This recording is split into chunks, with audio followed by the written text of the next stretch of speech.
Girl, you should wear a name tag. Ni vicious presenting.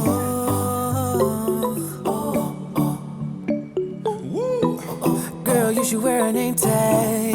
Yeah, yeah, yeah. Whoa. Coucou la team, j'espère que vous allez bien. On se retrouve aujourd'hui dans une nouvelle vidéo où je vais vous parler des bases repères et des finitions ainsi que des produits de préparation. Et oui, comme vous l'avez vu, j'ai de nouveaux petits cheveux, une nouvelle coupe. Voilà, vous avez été nombreuses à me suivre sur Insta, j'avais mis un petit sondage pour savoir si je coupais et si je fonçais et vous avez été nombreuses à voter oui. Donc voilà, j'ai fait un petit changement, j'espère que vous allez me reconnaître pour le coup. C'est parti pour la vidéo sur les bases repères, les finitions et les produits de préparation. Et je vous ferai par la suite pour une nouvelle vidéo où je vous expliquerai tous les produits de construction gel que l'on a, à quoi ils peuvent vous servir. Du coup, c'est parti pour la vidéo, je vous ai filmé les produits de très proche, comme ça vous allez pouvoir voir la texture et la couleur et je vous en dis plus en voix off. C'est parti, on va commencer avec les bases repères. Donc les bases repères, c'est quoi? Ce sont des bases rubber, donc c'est-à-dire que c'est des bases avec lesquelles nous pouvons faire des allongements et des constructions, des apex d'assez bonne qualité et qui vont assez tenir. Pourquoi? Parce que ces bases sont assez gommes et elles ont plus de résine en fait à l'intérieur. Donc je vous ai montré en premier la clear, ici je vous montre la milky pink. Donc d'office en fait les colorées vont vous sembler plus épaisses et plus robustes que la clear, et ça c'est à cause du pigment qu'il y a dedans, donc le pigment coloré. Donc la milky pink c'est vraiment un reflet assez naturel, c'est une des plus claires, donc je vous montre vraiment dans l'ordre dans lequel elles sont sorties. Ensuite nous avons la baby pink. Donc vraiment ces bases là vous pouvez les utiliser pour faire des allongements vernis permanents et des apex en vernis permanent. Ça m'est déjà arrivé aussi de faire des allongements avec les bases repères avant même de faire une construction gel par dessus. Donc ne vous inquiétez pas, c'est faisable, ça reste du gel en bouteille. Ce qu'il y a c'est que c'est plus souple. Faites vraiment gaffe que tout ce qui est vernis permanent juste à la base repère ça reste très souple. Donc ne faites pas uniquement des gainages à la base repère. Si c'est uniquement des gainages à la base repère, on reste sur une qualité de travail vernis permanent et non pas du gel. Pourquoi? Parce que ça sera toujours plus souple qu'un gel de construction. Donc sur mes vidéos, on peut y voir qu'elles sont beaucoup plus élastiques et beaucoup plus collantes que d'autres bases. Donc franchement, c'est ce style de base qu'il faut utiliser pour faire un vernis permanent. Si vous ne la connaissez pas encore, elle est très connue chez nous et a reçu énormément de prix pour son adhérence et sa qualité de produit. Alors par la suite ils nous ont sorti des Milky Pink Glam Silver et la Milky Pink Glam Gold. Donc vous y voyez c'est vraiment la Milky Pink de base avec des fines paillettes argentées dedans. Donc c'est vraiment très fin. Donc l'idéal pour utiliser ces bases c'est de laisser la couleur telle qu'elle. Cela ne sert à rien d'acheter celle-ci et de la mettre tout simplement en base et de la recouvrir. Donc si vous l'achetez c'est bien de l'utiliser donc en couleur, donc en vernis permanent, soit on fait le gainage avec et on ne remet rien par dessus à part la finition, ou alors vous pouvez l'utiliser en couleur sur votre gel.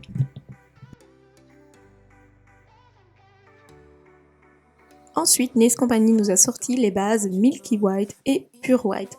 Alors la Milky White c'est un blanc un peu plus opaque. L'idéal c'est de travailler avec ça avant de faire soit un blanc complet, soit des couleurs pastel. Ou sur les pieds par exemple si vous voulez tout simplement y faire un blanc. Ou par exemple comme vous voyez sur mes mains je porte du blanc. Donc avant d'installer votre couleur blanche, pourquoi pas travailler avec votre base white. Alors la Pure White c'est une base qui est plus milky en fait, qui est un peu plus légère, plus translucide que la Milky White. Donc je sais qu'elles ne portent pas super bien leur nom, elles auraient dû être inversées, mais bon c'est comme ça, donc voilà, comme ça vous le savez que la Pure White est moins opaque que la Milky White. Et du coup j'aime beaucoup faire des gainages avec. On passe aux repères colorés, donc vous voyez il est inscrit dessus color, elles sont directement colorées. Pareil, si vous utilisez ces bases, l'idéal c'est de laisser la couleur telle qu'elle. Nails Company a décidé de suivre la tendance et nous a sorti des bases colorées, donc l'idéal vraiment c'est de les placer et de laisser la couleur. Nous passons à la suivante qui est la couleur lilas, qui est vraiment un mauve pastel. Elle est très belle appliquée et en général elles se mettent très bien. N'hésitez pas à la travailler au fin pinceau pour bien égaliser la couleur partout. La couleur Sweet Pink est vraiment un rose très soutenu, donc on a vraiment quelque chose de bien rose. Quand vous l'appliquez, elle ne va pas du tout faire un aspect naturel. Faites attention que ce genre de base, elles vont pas trop camoufler la cuticule parce qu'elles vont faire vraiment un dégradé pour la couleur, mais ça va rester plus coloré qu'une base naturelle. Ici, nous sommes sur la Powder Pink qui est très belle. Celle-ci, elle est plutôt plus naturelles on va dire, mais elles sont quand même colorées, donc elles vont rester plus colorées au niveau de la cuticule qu'une autre base. Et la Pastel Peach, donc c'est vraiment un peu plus orangé pour celle-ci. Elle est très belle aussi portée, donc ça c'est les deux naturels de la collection Color.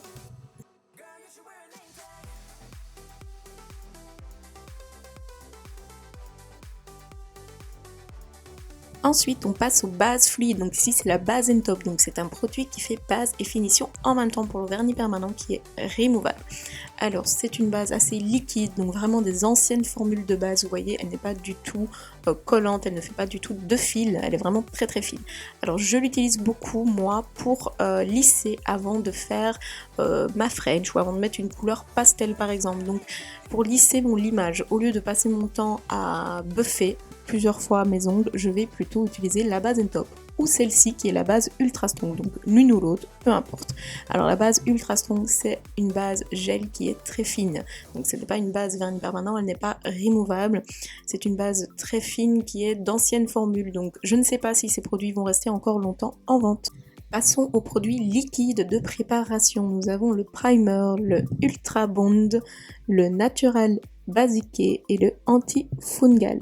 Donc je vais vous en dire un peu plus sur ces produits. D'abord nous avons le primer acide. Donc c'est un primer que je vais utiliser uniquement si je vois qu'il y a des problèmes d'adhérence sur ma cliente. Alors le primer non acide, personnellement je ne l'utilise pas, mais on le vend quand même assez bien. Il y a le Natural Basique, donc c'est un déshydratant. Moi j'utilise énormément ce produit, je n'utilise que ça après ma prépa, avant de mettre ma base Repair. Il n'est pas nécessaire de mettre trop de primer acide. Comme je vous l'ai dit, le primer acide je l'utilise qu'en cas de décollement, s'il y en a. L'antifungal est un produit qui va prévenir et guérir des mycoses, champignons, je ne sais pas comment vous les appelez, mais en tout cas, dans l'idéal, essayez d'avoir dans vos tiroirs le primer acide et le Natural Basique. Passons aux finitions. Donc ici on va commencer avec les finitions qui se dégraissent. Donc c'est la Top Coat Glass, elle est assez épaisse, elle a un anti-UV, donc c'est-à-dire qu'elle a un reflet bleuté sous la lampe. Et elle se dégraisse, donc elle se dégraisse dans l'idéal avec un cleaner shine que je vais vous montrer après. Donc elle a plutôt une viscosité épaisse et elle protège assez bien les effets, les baby boomers ou les couleurs. Par contre à cause de son anti-UV, elle va changer facilement la nuance de couleur. Si la personne va au soleil ou aux UV. Alors le Cleaner Eye Shine c'est celui-ci, il est toujours jaune et il est rempli d'huile et il dégraisse les finitions à dégraisser comme la Milky White Top Coat par exemple. Donc vous catalysez votre finition 60 secondes et après avec un coton imbibé de Cleaner Eye Shine vous dégraissez et puis vous lustrez avec un coton sec. La Top Coat Milky White donc elle-même se dégraisse et elle est idéale pour flouter un baby boomer par exemple ou pour rendre laiteuse une couleur. Passons aux finitions qui sont sans résidus collants. Donc ici c'est la Flash Shine, nouvelle formule. Pourquoi? Parce qu'avant il y avait une ancienne formule et du coup depuis ils ont laissé cette étiquette car ils l'ont améliorée. Alors c'est une finition qui est le plus vendue et c'est ma préférée. Donc c'est une finition assez fine qui est sans anti-UV, qui ne se dégraisse pas donc, et alors le fait qu'elle est sans anti-UV, elle ne modifie aucune couleur, elle ne jaunit pas non plus le blanc, mais par préférence je choisissais une finition avec anti-UV pour le blanc. Elle va modifier aucune couleur et elle va être l'idéal sur du noir par exemple et sur les couleurs néon pour la Flash Shine. Pour la Swift, alors la Swift elle est un peu plus épaisse que la Flash, elle a un anti-UV léger, elle va être l'idéal pour les couleurs blanches, par exemple pour un baby boomer ou pour des couleurs neutres comme du bordeaux, du rouge, des couleurs vraiment neutres. À partir du moment où vous allez utiliser des pastels et des couleurs néons, n'hésitez pas à mettre la Flash Shine. Alors pour la Shine Stars, elle est encore un peu plus épaisse que la Swift et elle est avec un anti-UV qui est assez puissant. Donc l'idéal, ça c'est pour tout ce qui est blanc, par exemple pour protéger ce qui est blanc, ce qui est French, les gels par exemple un peu laiteux et tout ça. Si vous ne voulez pas que ça jaunisse aux UV ou à long terme, l'idéal c'est d'utiliser la Shine Star. Ou si tout simplement vous aimez les finitions épaisses, c'est celle-ci qu'il faut choisir, elle est assez glossy. Nous avons aussi dans la gamme des finitions pailletées, donc les Glam Top Coat. Ici c'est la dorée, donc c'est une finition qui est sans résidus collante, qui est transparente avec des petites paillettes toutes fines dorées. Donc du coup vous pouvez sublimer vos poses avec ce genre de finition, ça va donner un petit plus à votre pose au-dessus d'une couleur ou au-dessus d'un nude. Voici la Top Coat Glam Pink, donc celle-ci c'est vraiment des paillettes, plus on dirait un genre de pigment comme ça qui a été mis dedans. C'est vraiment très léger, c'est vraiment pas mal aussi sur des nudes. Et la Top Coat Glam Silver, donc là c'est toujours une finition légèrement transparente avec des légères paillettes argentées. Donc c'est vraiment très léger et ça peut donner un petit aspect en plus à votre pose. Et voilà, il me reste un produit à vous présenter et c'est la finition Soft Touch. Donc c'est une finition qui est sans résidus collante, qui est un effet velours mat.